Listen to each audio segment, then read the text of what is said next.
You want to transcribe something? Transcribe this. The Notebook is the most convincing love story of our time. That's right, I said it.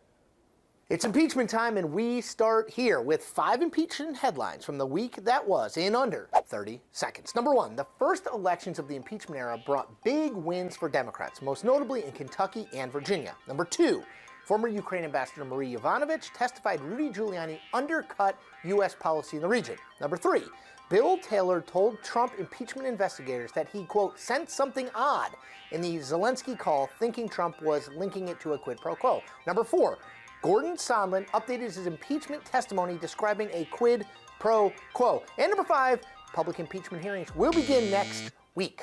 Okay, so let's talk more deeply about transcripts. A number of them have already been released from the closed-door testimony in the House impeachment inquiry.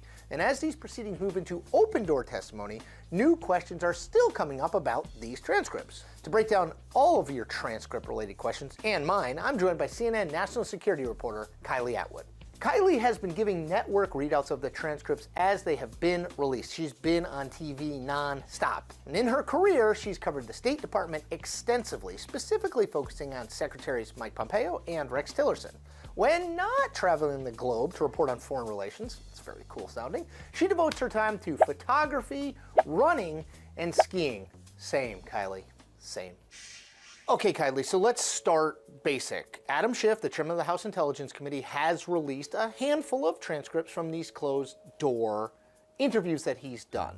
Why is he doing that? Does he have to do it? And will he continue to do it? So what they did is they had closed-door hearings first, and the reason that they did that, they've gotten a lot of scrutiny from the Republicans for doing that, because they said it was a secretive process and it was politically driven. But the reality is that they had to do that to start, because if they were going to be discussing anything that was information that shouldn't be leaked out to the public, that it was classified in any way, they didn't want to do that in a public setting. So they started behind closed doors.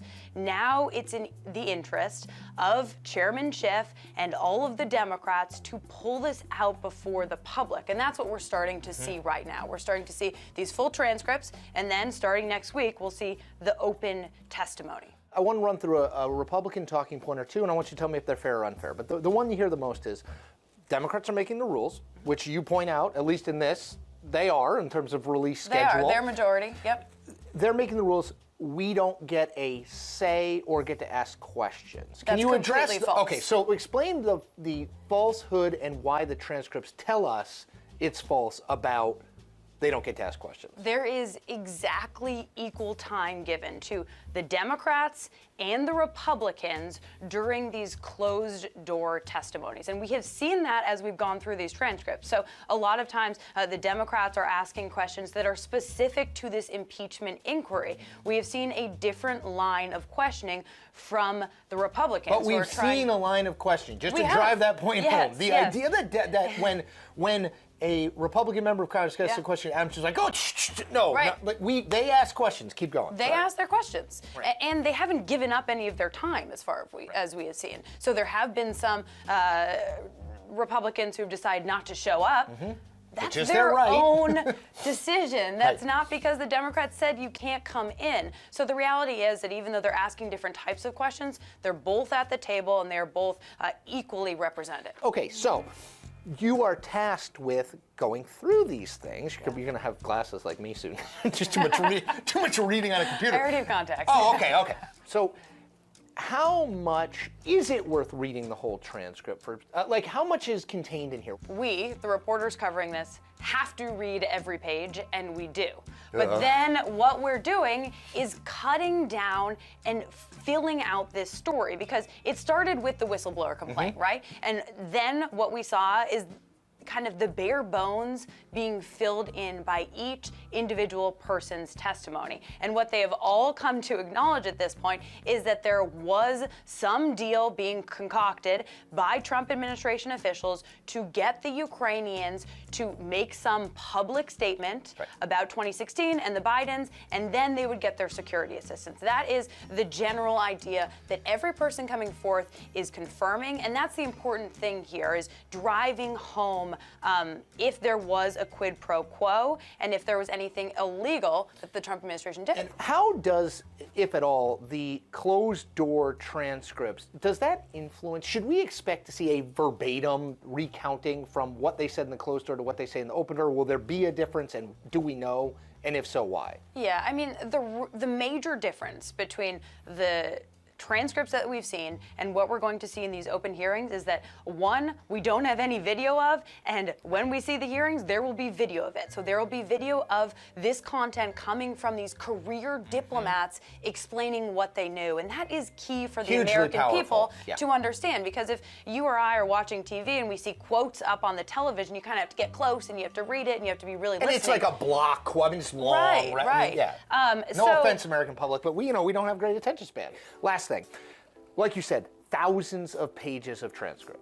Thousands. Right. What should people pay attention to in these transcripts and then in the coming open hearing? I think one thing that will be really focused on is the credibility of these witnesses, what they are saying, and if people really trust what they're saying. So that's one thing. But then content-wise, in terms of what actually went down, who knew about it, there is one conversation that is really pivotal, and that's when Ambassador Gordon Sondland told a Ukrainian official that it was likely that they wouldn't be getting the U.S. security assistance unless they publicly announced investigations into 2016 and the Bidens. That's a key moment to look at. Now, Sondland says that he doesn't exactly remember who told him that, but we have heard from him and many other of these witnesses that that was their understanding. Right. That was the deal that was being... And the Ukrainians didn't know that Sondland didn't remember who had told him, right? I mean, he is a representative of the United States. So, Thank you. Thank you. Okay.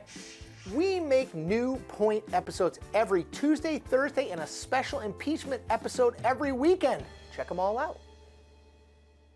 President Trump was introduced to the crowd in Tuscaloosa at the Alabama versus LSU football game, and the reaction quite different than the one he received when he attended the World Series near the White House. Listen.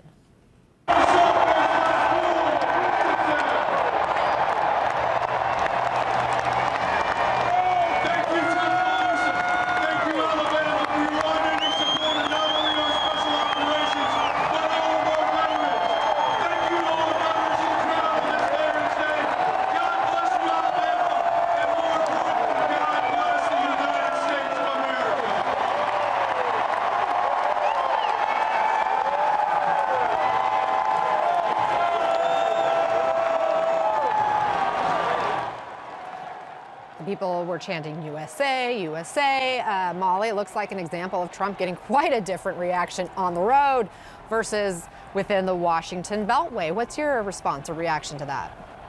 Well, it's obviously a much more friendly crowd than the one that greeted him at the World Series in D.C., which is a 90-some% Democratic city. So really no surprise that in a red state and in the atmosphere of college football, which I think also draws a certain demographic, that the president would be cheered there. I mean, I personally think it's too bad that we now have entertainment for liberals and entertainment for conservatives, and there can't be, sporting events where just Democrats and Republicans and a president, hypothetically could get a neutral reaction. But I think this president in particular is so polarizing that, but hey, now that he's found a place where he's going to get those kind of cheers, maybe he'll go to a lot more college football games in the South.